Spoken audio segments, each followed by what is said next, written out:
Welcome everybody, this is MSP here again with the Pauper metagame to do a response video to Rudy/Alpha Investments talking about Pauper, and he's now selling a t-shirt that says "Life's too short to look at commons."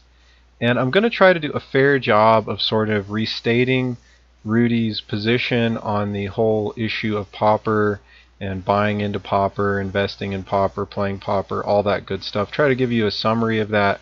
However, I will try to put a link to his video in my show notes so that way you can go check it out for yourself and make sure I'm not misconstruing anything that Rudy has said.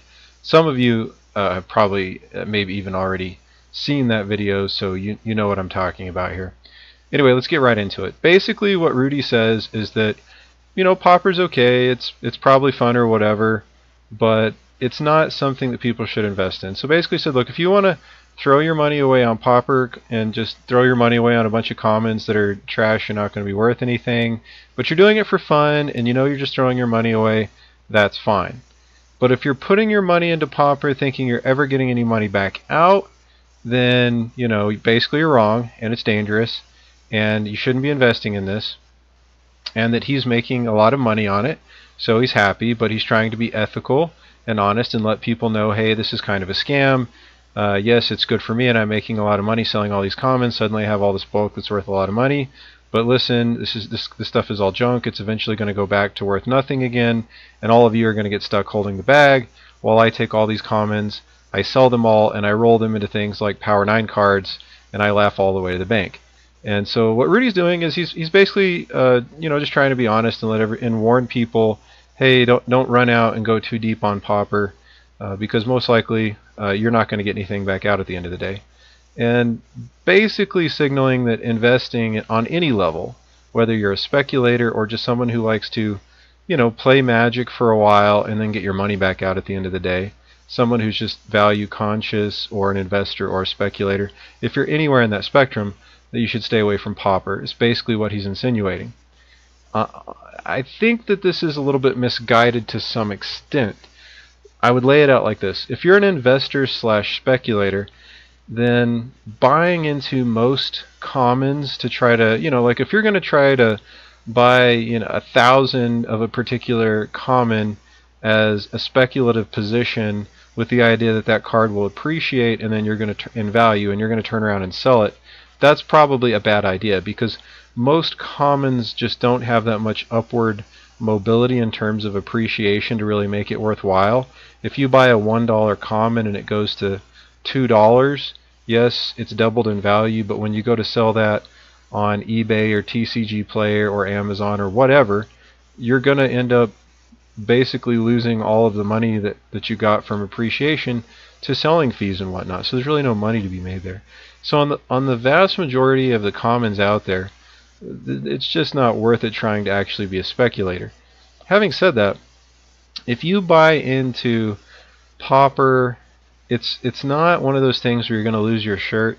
Even if you were to put, say, $500 into a bunch of different Pauper decks. For one, if you buy an expensive $500 card, yeah, that's cool. You can stare at it, and maybe it'll appreciate in value, or at least hold its value, but you're not going to have any fun with it. And Rudy basically acknowledges that in his video, just to a certain degree. So buying into these Pauper cards and having fun with them is not something he disagrees with. He's just saying, basically, you're throwing your money away.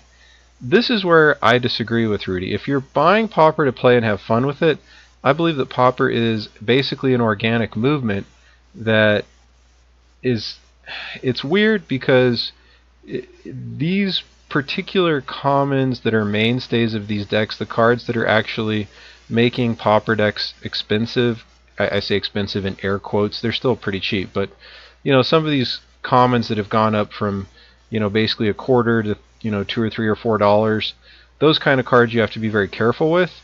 But I mean, a lot of these cards that you can buy for 50 cents or $1 that accumulate into being the total cost of your $60 deck or whatever, they're not going to go down in value, even if they get reprinted. I mean, when you look at a card like Muldrifter, for example, that might be, you know, 50 to 75 cents and it's been reprinted into oblivion, but it's still 50 to 75 cents, and maybe it goes up to $1 when a lot of Pauper players want them. It doesn't really matter. It's generally going to be worth $1. What's interesting about Pauper is there's a very realistic possibility that when you decide to get out of Pauper, what's going to happen is you're going to sell your entire Pauper deck on eBay or to another player or whatever, and that you might actually lose some value there, but you'll end up getting back something. Maybe if you spent like let's take a $60 Pauper deck. Realistically, on a $60 Pauper deck, you could probably get that deck for $30 just because a lot of the commons are still basically bulk that make up a lot of that deck. So just it's going to be fairly easy to pick up a lot of that stuff for free from friends or trade for it on the cheap. Get some stuff as throw-ins on other trades. So a $60 Pauper deck you can probably build for $30 with just a little bit of effort. And if you're really concerned about the money, then you're probably willing to put in a little bit of effort. And then once the deck is fully assembled, a lot of the actual cost of a Pauper deck is the time and energy it takes to put it together.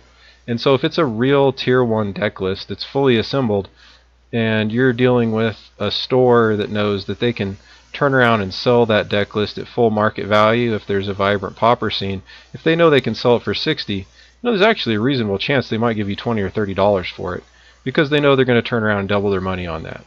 So if Pauper grows, and I think it will grow organically, again, the big catch here, something that I think Rudy and I would agree on, is that Wizards needs to let Pauper be a real sanctioned format. If that happens, Pauper's just going to continue to slowly and steadily grow as a format. There will be demand for the decks, especially fully assembled decks, because a huge amount of the cost of playing Pauper or selling Pauper decks or whatever is just actually assembling all the cards because they're so scattered in bulk boxes everywhere.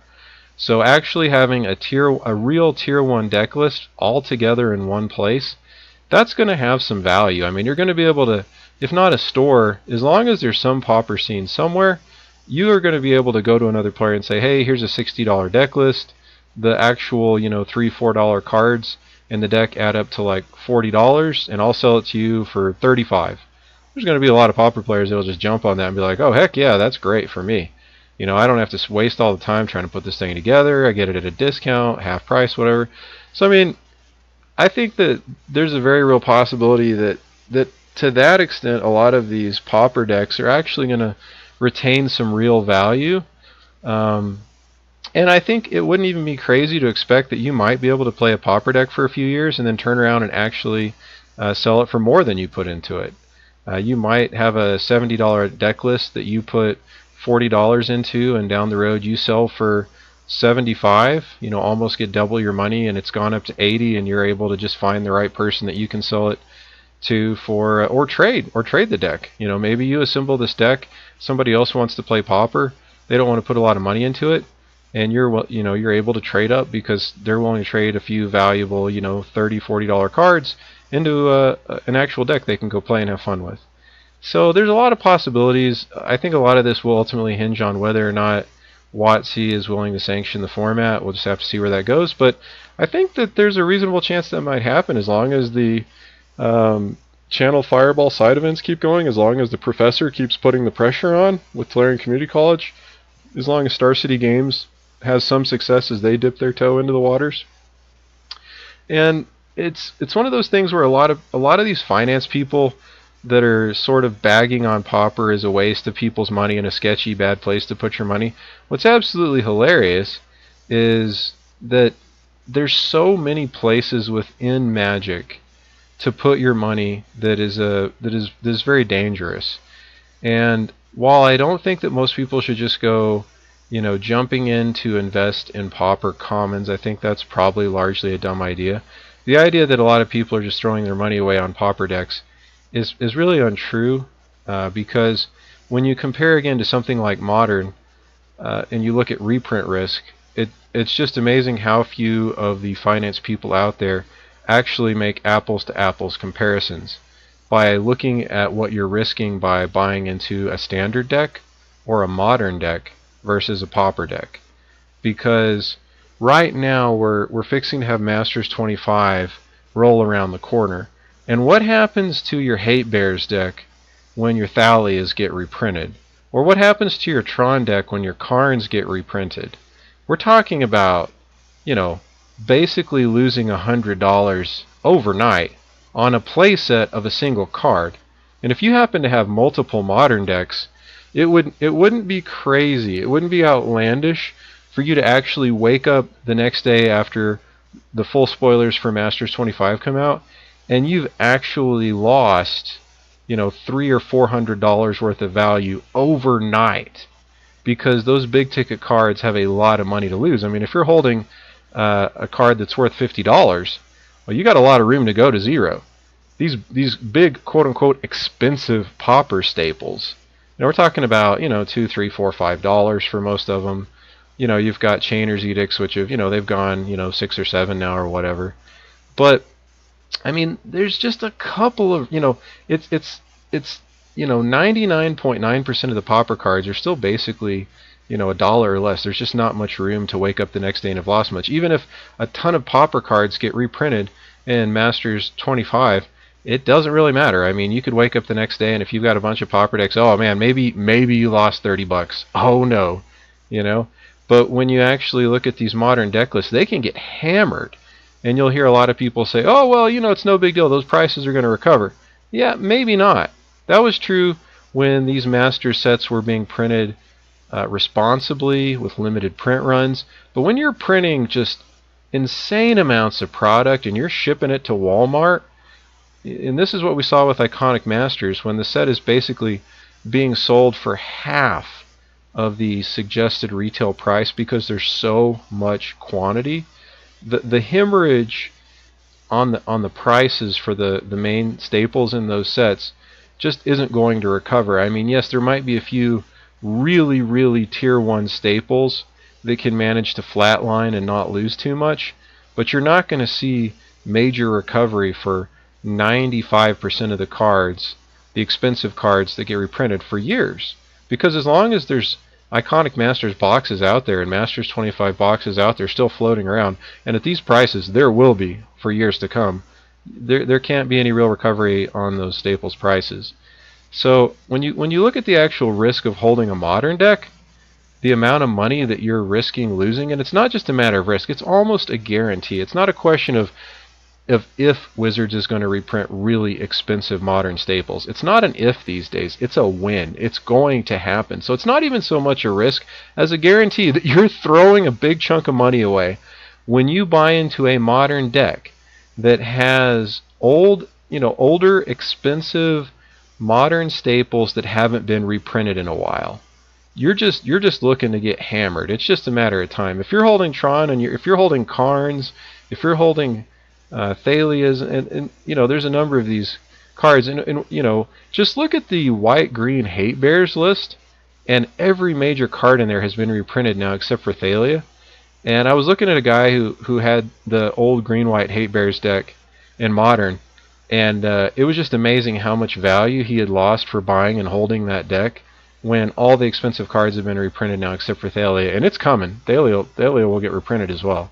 So I mean, we're talking about over the course of time, even with, you know, the prices rebounding on some of those things somewhat, I mean, as of this moment in time, he lost over $500 in value to reprints.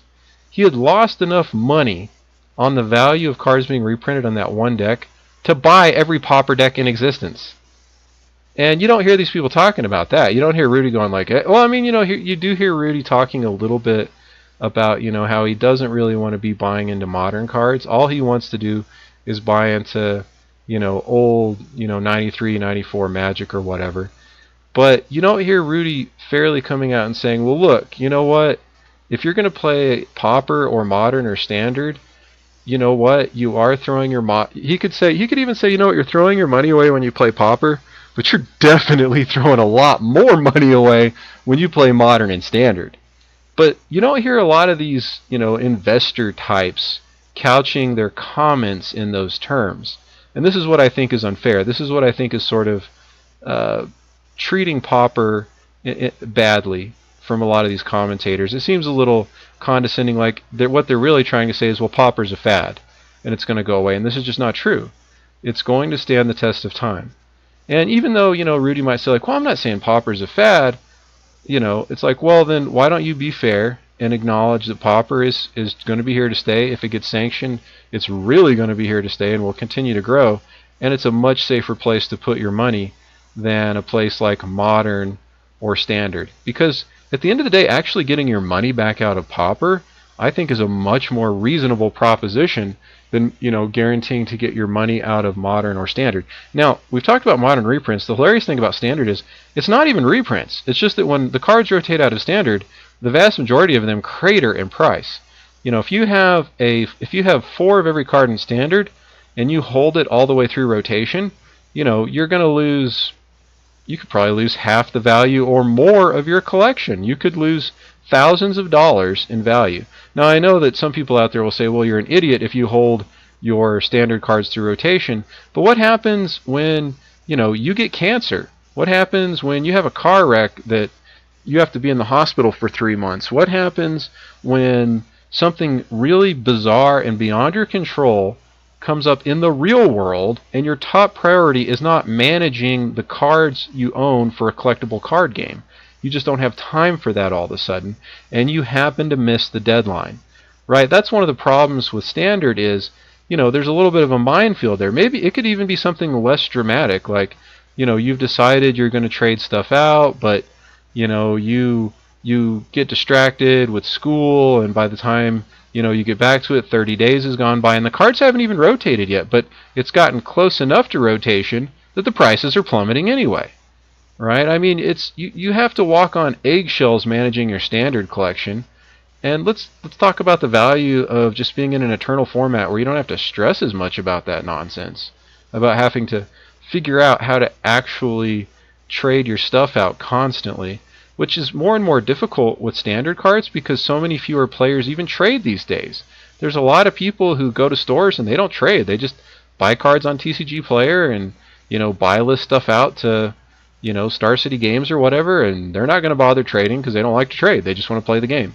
And so the amount of players that trade these days compared to 10 years ago, I mean, back in the day, back 10 years ago, a ton of people traded. It was much easier to manage your Standard collection by just simply trading forward all the time. But now, you have to work so much harder to make sure you're trading forward and managing that collection. And if you can't get enough trades, well, then you're going to be stuck having to sell stuff on eBay, and then you're guaranteed to lose 20% to fees and shipping and PayPal fees, and on and on and on. But, do you hear a lot of these these MTG finance investment gurus talking about that? No, they don't talk about that. They just bag on Pauper. But this would be the fair thing. This would be the fair thing for some, and don't get me wrong, Rudy's great. He produces fantastic content. I'm just using him as an example. First of all, he's got a massively successful channel. He's never heard of my channel or me, and he probably never will.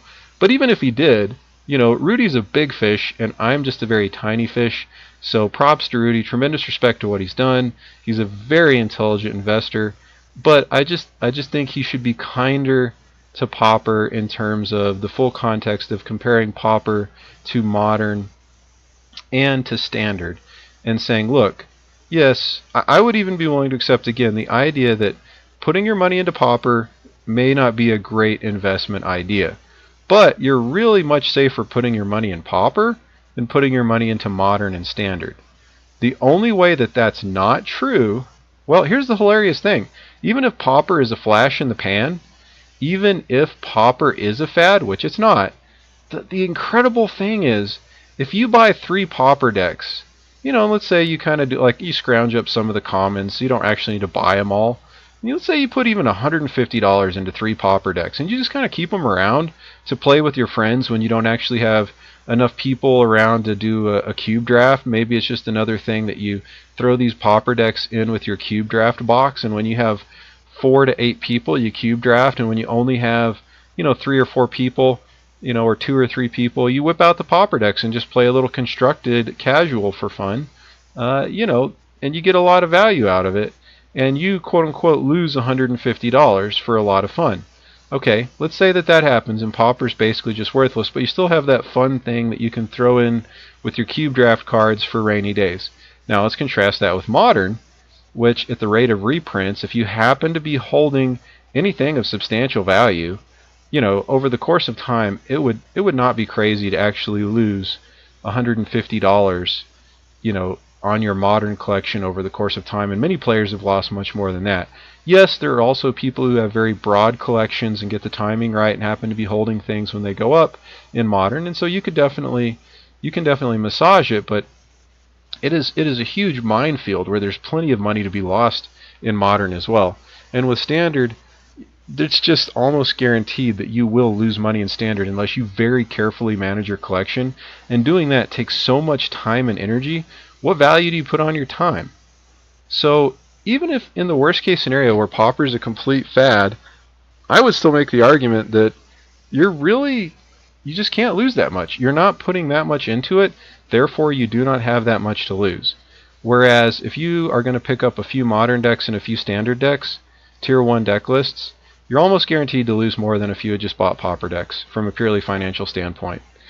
The other thing is, yes, eventually these commons are going to get reprinted, but in the meantime, you know, I could take all of my Pauper decks and throw them on eBay right now, these ones that I was just putting together for fun, and make an absolute killing profit-wise, better than most things that I otherwise could have done. Not better than everything. I mean, the best thing would have been to, stockpile Jace the Mind Sculptor until it got unbanned today. That would have been the best thing. And so Pauper's never going to be the best financial option in the world of Magic the Gathering, nor would I say that. But it's basically a place where you're getting in on these cards, you're buying most of them for $1 or less. Even the quote-unquote expensive commons that you're buying, we're looking at $2, $3, $4, $5. And if they get reprinted and they lose half their value, you're talking about $4 cards going to $2 on a playset. You're going to lose $8. Oh my gosh, you're going to lose $8. Odds are, EV on draft, every time you go draft, you're probably going to lose $8 unless you're just a really good drafter. The average Magic player is going to lose more to just drafting than they will lose to buying a Pauper deck over the course of time. And it's just amazing. And my overall point here that I could go on for a long time, but I'm going to go ahead and shut it down here, is that when you actually look at the majority of things that you could do in Magic the Gathering, most of these things are such tremendous negative EV over the long run that even if Pauper has a terrible retention value on the cards that you buy, it's just going to be a better option than almost everything else you can do. I mean, if you're buying pure vintage cards and pure, legacy stuff with dual lands and, reserve list stuff straight up, yeah, you're probably doing a lot better. But at the same time, that's very few people are going out and dropping, thousands and thousands of dollars every month on Magic. And even if you're one of those people, $150 to assemble a few Pauper decks is really a drop in the bucket. So, I mean, as a practical matter, there's so many, things you can do, from standard to modern to playing draft, even Commander. A lot of Commander things are getting reprinted left and right now. And when you really size up Pauper, there's not much to lose, and there actually is some upside. And the more popular the format gets, the more value having a fully assembled deck is going to have, because you're going to be able to take your decks and trade them to other people as a finished product that's going to have real value. Because let's face it, one of the most difficult and expensive things about Pauper isn't even the cards. It's taking the time and effort and energy to find the cards and put them together into a finished deck list. So anyway, I know that was a lot of a rant for today, but I'm just getting frustrated with every financial commentator out there basically just treating Pauper like it's a fad, or saying, oh, be careful about buying commons, those could get reprinted, and it's like it just amazes me the complete lack of context to compare this to other actual reasonable alternatives. Comparing buying a $50 Pauper deck to buying a Mox Ruby is absurd and not a reasonable comparable. Comparing buying a couple of Pauper decks to a standard deck is much more of a reasonable comparison. Comparing buying 10 Pauper decks to one modern deck is a much more reasonable comparison. Comparing buying a few modern decks to I'm sorry, comparing buying a couple of Pauper decks to drafting every weekend for 6 weekends, that's much more comparable. And these are the kind of comparisons people should make in terms of whether or not Pauper is a good value or a good place to put your money. And when you compare it to those things, Pauper's a fine place to put your money over the long run. So anyway, feel free to leave a comment. Let me know what you think. And if anybody has a request on the next deck tech or next metagame deck breakdown they'd like to see, I'd be happy to accommodate that. I don't have any real strong feelings about which deck to break down next, but if I don't hear anything from anybody, I'll just randomly pick one and try to get that out either this week or next week. Also coming up, and I think this is kind of exciting. While there's not a lot of really great investments for Pauper, there actually are some places you can put your money, and I think you have a very good chance to make some really nice returns over the next year. Places you can put your money that are going to be much less volatile and much safer, and actually I'm talking about stuff in Pauper that you can buy, hold for 6 months, a year, turn around and sell on eBay, and even with fees and everything, double up on your money. I don't think there's very many of those, but I think there are going to be some. And what I'm going to do is I'm going to work on a comprehensive list of reasonable speculative targets, and I'm going to put that specific list out with everything that I think is worth considering. And it's going to be, I don't know, it might be 20 or 30 cards, but we're talking about a fairly small list because outside of those 20 or 30 cards, I'm basically going to be saying everything else out there is pretty sketchy at best. And so I'm going to try to put together a comprehensive list of cards. If you want to invest in Pauper, I don't think there's a lot of good targets, but I'm going to put together a complete list of the cards that I think are actually reasonable, break down the rationale, and give you also not just the cards, but the reasons why I think the cards might be reasonable targets. It's going to take me several weeks to put it together, though, because I'm going to try to be very comprehensive. So I don't expect to have that together until basically early March. And also, somewhere in that time frame, we should have the Masters 25 full spoiler. I think it would be irresponsible to not look at the commons and uncommons that are being reprinted before talking about speculative pickups. Obviously, seeing what's going to be reprinted in that Masters set makes a big difference. I've heard some rumors. I can't remember if Rudy from Alpha Investments may have said something that WotC may actually slow down and only reprint one or no Masters sets for the rest of the year after Masters 25. And if that's true, that really limits the reprint options for a lot of these commons. Obviously, there's still other places Wizards could sneak those in, but there may actually be some really interesting opportunities for going against the grain, for going against what a lot of these Magic financial commentators are saying. And as a famous investor once said, when other people are acting aggressive and greedy, you should probably be scared. But when other financial commentators are acting timid and scared, that might just be a good time to get greedy if you do it intelligently.